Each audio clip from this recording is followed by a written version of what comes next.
నమస్తే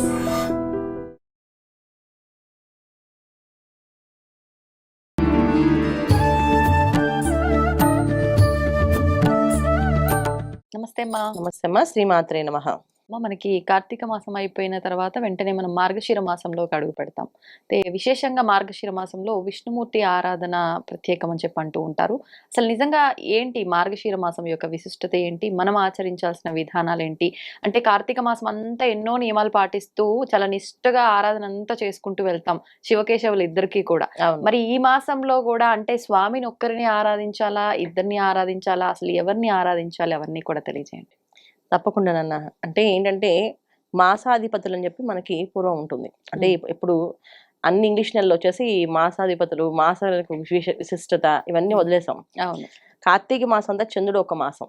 అంటే చంద్రుడు ఒక ఆధీనం. అంటే ప్రత్యేకంగా స్త్రీలకు అందరికీ కూడా అనుకూలమైనగా వాళ్ళు ఏవైతే కోరికలు ఉన్నాయో అవన్నీ నెరవేరే అవకాశాలు ఎక్కువగా ఉంటాయి కార్తీక మాసం. సో అందుకే కోరికలు ఆటోమేటిక్ గా, అంటే ఏ కోరిక లేకపోయినా ఆటోమేటిక్ ఏదో కోరిక పుడుతుంది. అది చంద్రుడు ఒక మాసం గనక అలా కలుగుతుంది ఆ ప్రభావం. నేను ఇది చేస్తున్నా, నాకు ఇది కావాలి, ఇలా ఉండాలని చెప్పేసి. ఇప్పుడు మార్గశిర మాసం వచ్చినప్పటికి కుజుడు ఒక మాసం అన్నమాట ఇది. అంటే మనం జాతక రీత్యా చూసుకుంటే, జాతక ప్రకారంగా మనం వెళ్తే చంద్రుడు ఒక మనకారకుడు. అలాగే చంద్రుడిని స్త్రీల కింద ఆలోచన విధానాలు కానీ మార్పులు ఎక్కువ, చంద్రుడికి ఎక్కువ ప్రత్యేకత లక్షణాలు ఇస్తారు. ఒక ఆకర్షణ శక్తి ఉంది అంటే చంద్రబలం బాగుంది జాతకంలో. ఇప్పుడంటే మనం జాతక రీత్యా కాలసర్ప దోషం ఉందా, కుజ దోషం ఉందా, వివాహాలు కావట్లేదు, అదే సంతాన భాగ్యం కలగట్లేదు, ఇవన్నీకి పరిహారాలు చేస్తున్నాం. పూర్వం ఇవన్నీ పరిహారాలు ఏం చేసేవాళ్ళు కాదు. కార్తీక మాసం చక్కగా దీపాలు, దానాలు చేసేవాళ్ళు. మార్గశిర మాసం అంతా విష్ణు ఆరాధన, విష్ణు సహస్రనామ పారాయణ చేసేవాళ్ళు. విష్ణు మనకి స్థితి కారకుడు. అంటే మనం ఏది రావాలన్నా, ఏ వస్తువు కావాలన్నా, ఒక ఇంట్లో ఒక ఇల్లు కట్టుకోవాలన్నా, ఒక వివాహం జరగాలన్నా, ఒక వ్యవస్థ ఏర్పడాలన్నా అంతగానో విష్ణు ఒక అనుగ్రహం ఉండాలి. సో అందుకని ఈ మాసం అంతా కూడా విష్ణు సహస్రనామ పారాయణ, తర్వాత లక్ష్మీ సహస్రనామ పారాయణలు చేస్తూ ఉండేవాళ్ళు. ఇక కొన్ని ప్రాంతాల్లో కార్తీక మాసం ప్రారంభం అవుతుంది. దక్షిణాది ప్రాంతంలో వాళ్ళకి, తమిళియన్స్ వాళ్ళందరికీ ఇప్పుడు కార్తీక మాసం వాళ్ళకి, ఇంకా మనకి కార్తీక మాసం అయిపోతుంటుంది, వాళ్ళకి కార్తీక మాసం ప్రారంభం అవుతుంది. ఇలా ఒక్కొక్క ఆచారాన్ని ఒక్కొక్క ప్రాంతంలో ఇలాగా ఉంటుంది. ఈ మార్గశిర మాసం విశేషం ఏంటంటే కుజుడు ఒక మాసం. కుజుడు ఒక మాసం అంటే కుజుడు మనకి దేనికి అంటే ప్రత్యేకత తీసుకుంటే, మనకి ఇల్లు వాకిళ్ళు నిలబడాలన్నా, రావాలన్నా, సంపాదించాలన్నా ఆయన ఒక అనుగ్రహం ఉండాలి. సో కుజుడు బాగాలేకపోతే వివాహమే కాదు, ఇల్లు సొంత ఇల్లు కట్టుకోలేరు. చాలా మంది ప్రయత్నం చేస్తూ ఉంటారు. ఏమోనండి మేము సొంత ఇల్లు కట్టుకోలేకపోతున్నాం అంటారు. మాకు ఎంత సంపాదిస్తున్నాం అయినా సరే సొంత ఇల్లు దొరకట్లేదు, సొంత ఇల్లు ఉండలేకపోతున్నాం అంటారు. దానికి కారకం మొత్తం కుజుడు. ఎంత సంపాదించినా మాకు డబ్బు నిలబడట్లేదు అంటారు. దానికి కారణం కూడా కుజుడు. ఒక వివాహానికి కదా, అన్నిటికీ ఉన్న కుజుడు ఒక అనుగ్రహం కావాలి. కుజుడు ప్రసన్నం అవ్వాలంటే సుబ్రహ్మణ్య స్వామి ఆరాధన, లక్ష్మీనరసింహ స్వామి ఆరాధన చేయాలి. సుబ్రహ్మణ్య స్వామి ఆరాధన అయినా, లక్ష్మీనరసింహ స్వామి ఆరాధన అయినా, విష్ణు ఆరాధన అయినా ఇవన్నీ కొన్న విష్ణువుకు సంబంధించినవి. అందుకని ఏంటంటే విశేషమైన పూజలు చేస్తుంటారు. ఈ మాసంలో దత్తాత్రేయ జయంతి పౌర్ణమి రోజు మార్గశిర మాసంలో ఈ జయంతి కొన విశేషంగా చేస్తారు. గురువు ఒక అనుగ్రహం కావాలన్నా, జాతకంలో గురువు బలం ఎక్కువగా పెరగాలంటే కూడా ఈ మాసం అంతా కూడా విష్ణు సహస్రనామ పారాయణ చేస్తే మంచిది. ఏవో చేయాలని అనుకోకలేదు, పొద్దున్నే లేచి హరినామస్మరణ చేస్తూ వెళ్తే కొన చాలా విశేషమైన ఫలితం. ఇంకా ఏదైనా చేయాలి ఆసక్తి ఉంటే ఖచ్చితంగా చేయండి. ఏం చేయాలనుకున్నా, ఎలా చేసినా మన కార్తీక మాసం ఎంత ఫలితం వస్తుందో మార్గశిర మాసం అంతే ఫలితం ఉంటుంది. ఇంకా ఈ 11 రోజులు 13 రోజుల తర్వాత నుంచి మనకు ఎప్పుడైతే మార్గశిర మాసం అయిపోగానే ఈ తిరుప్పావే మొదలవుతుంది. ఇంకా అక్కడి నుంచి తెల్లవారుజామునే విష్ణు ఆరాధన, నైవేద్యాలు, పూజలు, తిరుప్పావి చదవడం ఇవన్నీ కూడా ఉంటాయి. ఇవన్నీ కూడా విశేషమే. ఏది చేసినా విశేషమైన ఫలితం వస్తుంది. ఎందుకంటే భూమి కారకుడు అయినా, మనం భూమి మీద ఏమి సంపాదించాలన్నా, ఏం సాధించాలన్నా ఆయన అనుగ్రహం కావాలి. సో భూమి మీద మనం అందరూ ఉన్నవాళ్ళం కదా, ఏం కావాలంటే అన్ని కోరికలకి ఆయన అనుగ్రహమే ఉండాలి. సో అందుకని ఎక్కువ ప్రార్థన, పూజ, పునస్కారం కంటే విష్ణు సహస్రనామాన్ని, హరినామస్మరణ ఎక్కువగా చేయడం ఈ మార్గశిర మాసం విశేషం. ఇంకా దీనికి కథలు, దానికి మార్గశిర మాస వ్రత కళలు, ఈ మార్గశిర మాసంలో మార్గశిర లక్షవారాలను వస్తాయి, గురువారాలను వస్తాయి. ఈ మార్గశిర గురువారాలు చాలా విశేషంగా అమ్మవారి, లక్ష్మీ అమ్మవారి కథ ఉంటుంది. ఈ మాసంలో ఈ కథ చదువుకుంటే వాళ్ళకి అష్టైశ్వర్యాలు ప్రాప్తిస్తాయని, దీనికి ఈ కథ రోజు ప్రతి వారం చదువుకోవడం, ఒక్కొక్క వారం ఒక్కొక్క విధంగా చేసుకోవడం, ఆఖరి వారాన్ని ముత్తైదులందరూ పిలిచి తాంబూలాలు ఇవ్వడం, ఇవి జరుగుతుంటాయి. ఇదంతా ఏంటంటే మన ఆ ఇంటి ఆచారం ఏదైతుందో అది చేయాలి నాన్న. ఇప్పుడు ఏమవుతుందంటే, ఇప్పుడు మనం చెప్తున్నాం ఇదేదో బాగుందని మొదలు పెట్టేస్తారు, అందరూ చేస్తున్నారు. అవును. చేస్తున్నారు. కానీ మన ఇంటికంటే ఒక ఆచారం ఉంటుందా? ఇప్పుడు అత్తగారు వాళ్ళు ఏం చేశారు, అవును. వాళ్ళ అత్తగారు వాళ్ళు ఏం చేశారు, ఇంటి ఆచారాన్ని ఎప్పుడు వదిలేసి, ఇంటి కులదేవతను వదిలేసి మనం ఏ పనులు చేయకూడదు. మన ఇంటి ఆచారం ఏదైతే ఉందో, మన కులదేవతలు ఏం చెప్పారో ఆ ప్రకారంగా వెళ్ళాలి ఎప్పుడు కూడా. అదొక ధర్మం మంది. దాన్ని వదిలేసి నచ్చింది నచ్చినట్టు చేసుకుని వెళ్ళకూడదు. ఏదైనా చేయగలము, మనకు నచ్చింది ఏదైనా చేయొచ్చు అంటే అది విష్ణు సహస్రనామ పారాయణ చేయడమే విశేషం. ఓకే. ఓకే. మిగతావన్నీ కాదు. ఇప్పుడు కథలు చెప్పాము, గురువారాలు చేస్తే చాలా విశేషం అని. ఇంకా రేపు నుంచి గురువారాలు చేస్తామండి అంటే అలా కాదు. మీ ఇంట్లో వాళ్ళకి ఆ ఆచారం ఉందా? అంటే విశేషంగా ఆరాధన చేయాల్సింది వారాల్లో అలా ఏదైనా వ్రత రూపంలో చేసే మాత్రం వంతెన చూసుకొని చేయాలి. చూసుకోవాలి. ఖచ్చితంగా ఇంట్లో ఆచారం ఉంటే చేయాలి. హ్మ్. అది. రెండోది ఏంటంటే బాగుంది కదని ప్రారంభం చేసి ఏంటి వచ్చే ఏడాది నాకు అంత ఏమో అనిపించదు చేయను అని చెప్తే కుదరదు. ఒకళ్ళని ఇంటికి పిలిచాము, ఆహ్వానించాము అంటే వాళ్ళకి మనం చేయాల్సిందే అతిథిగా పిలిచినప్పుడు. అలాగే భగవంతుడి విషయంలో అతిథిగా పిలిస్తే అన్ని కార్యక్రమాలు చేస్తే భగవంతుని ఆహ్వానిస్తున్నాం మనం. అవును. అప్పుడు ఏం చేయాలి? తోచ తప్పకుండా ప్రతి మాసం చేయాలి.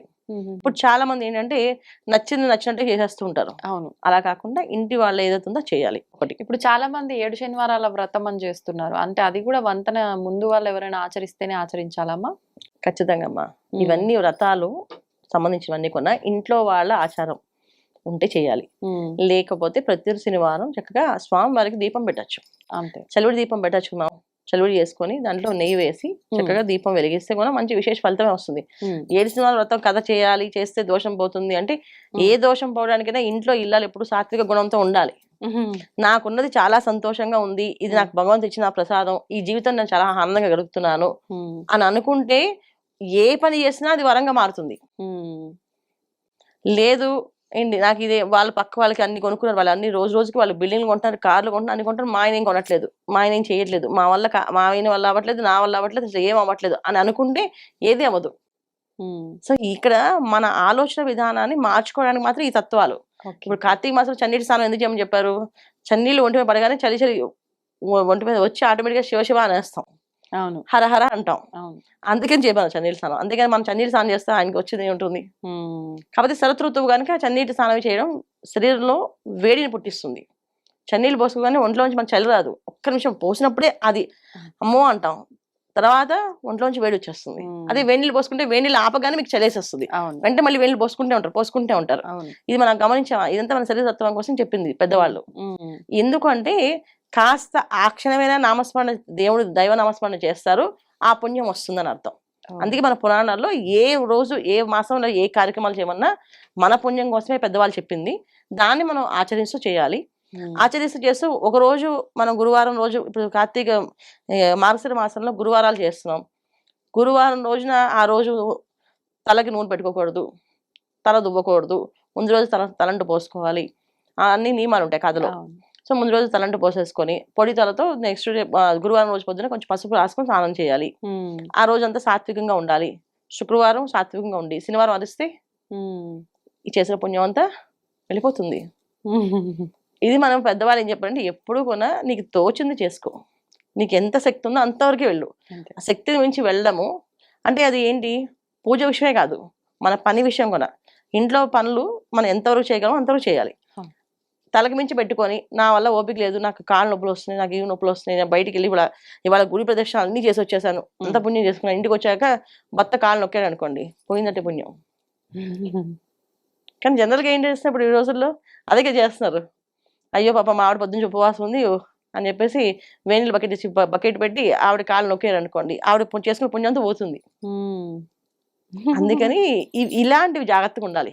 మనం అతిగా వెళ్ళిపోయి అన్ని చేసేసి భర్తల మీద భారం వేయకుండా మనం ఎంతవరకు చేయగలం వాళ్ళు ఇవాళ మీరు ముట్టుకోకూడదు అంట, రేపు కాబట్టి మీరు చేయొచ్చు అంటే అలా కాదు. ఏ రోజైనా తాగకుండా ఉండాలి, అదే పుణ్యం.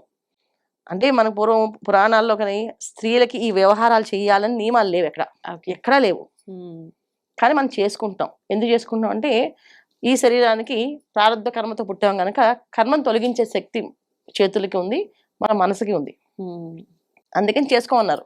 ఇప్పుడు నువ్వు నోవు చేసుకున్నా అంటే చేసుకో అమ్మా అంటారు, అంతేగాని ఇంట్లో అందరినీ కష్టపెట్టేసి నువ్వు నోవు చేసుకుంటావు కదా మిగతా అందరూ కష్టపడాలి, తర్వాత మళ్ళీ నీకు సేవలు చేయాలంటే అదంతా పుణ్యం పోయినట్టే. అందుకని మనం ఎంతవరకు చేయగలమో అది చేయాలి. ఇది మార్గశిర మాసంలో ముఖ్యంగా చేయాల్సింది ఏంటంటే కోపం చూపించద్దు. కానీ అందరికి కోపం ఎక్కువ వస్తుంది, ఎందుకంటే కుజుడు ఒక మాసం కదా, విపరీతమైన కోపం వస్తుంది. విపరీతంగా మాట్లాడుతుంటారు, చాలా గట్టిగా మాట్లాడుతుంటారు, తెలియకుండానే మాట్లాడుతుంటారు. సాత్వికంగా ఉన్న వాళ్ళకున కోపం వచ్చి గట్టిగా చూడడమో మాట్లాడడమో ఒక మాట విసరడం చేస్తారు. మాట విసరకుండా నోట్లోంచి హరినామం తప్ప వేరే నామం రాకుండా కోపం ఎక్కువ వచ్చింది, ఓం నమో నారాయణ, ఓం నమో నారాయణ, ఓం నమో నారాయణ అనుకుంటూ ఉంటే ఆ కోపం తగ్గిపోతుంది. ఆ కోపాన్ని తెచ్చుకోకుండా ఉండగలిగితేనే మార్గశిర మాసం ఒక ఫలితం మనకు వస్తుంది. మిగతా ఏం అక్కర్లేదు, ఇది చేయాలి. ఇది చేయగలిగితే మొత్తం అన్ని సాధించండి మనం. అది మార్గశిర మాసం అంటే విశేషం. తెలిసి తెలియక మనలో ఏ అయితే లోపాలు ఉన్నాయో చిన్న చిన్నవి సరి చేసుకోవాలి, అవి సరి చేసుకోవాలి. అంటే ఈ ప్రతి ఒక్కరు విశేషమైన కార్యక్రమాలు మన పెద్దవాళ్ళు చెప్పింది మనం సరి చేసుకోవడానికే తప్ప ఇంకా దీనివల్ల ఇంకా ఏదో సాధించడానికి కాదు. ఇవి చేసుకుంటుంటే అన్ని వచ్చేస్తాయి ఆటోమేటిక్గా. ఇప్పుడు మన ప్రారంభ కర్మలో ఏది ఉందో అది జరుగుతుంది, అది ఎవరు మార్చలేరు కదా. దాన్ని మార్చే శక్తి ఏదైనా ఉంది అంటే మన పుణ్యం ద్వారా ఉంది. ఆ పుణ్యం ఏంటంటే మనం ఎవరిని బాధపట్టుకుని ఉండడమే పుణ్యం. ఇది చేసుకుంటూ వెళ్తే చాలు. ధన్యవాదాలమ్మా. నమస్తే అమ్మా, శ్రీమాత్రే నమః. And for more videos, Please subscribe to iDream. Please subscribe to iDream. Please subscribe iDream. And please subscribe to iDream. For more videos, subscribe to iDream. please like, share and subscribe to the channel. Congratulations, iDream. subscribe to iDream. Subscribe to iDream. So subscribe to iDream Media. iDream team అందరికి huge congratulations. Please subscribe iDream Media. Please subscribe to iDream. Subscribe iDream. Please subscribe to iDream. iDream అంటే నా కళల channel subscribe చేసుకున్న నోరు తిరుగుతలేదు, మీరైతే గంట గుర్తు కొట్టండి. For more such videos, please subscribe to iDream. Subscribe to iDream. Please subscribe to iDream. Please subscribe iDream Media. Please do subscribe to iDream. Please subscribe to iDream Media. For best entertainment and information, please subscribe iDream. And don't forget to subscribe to iDream.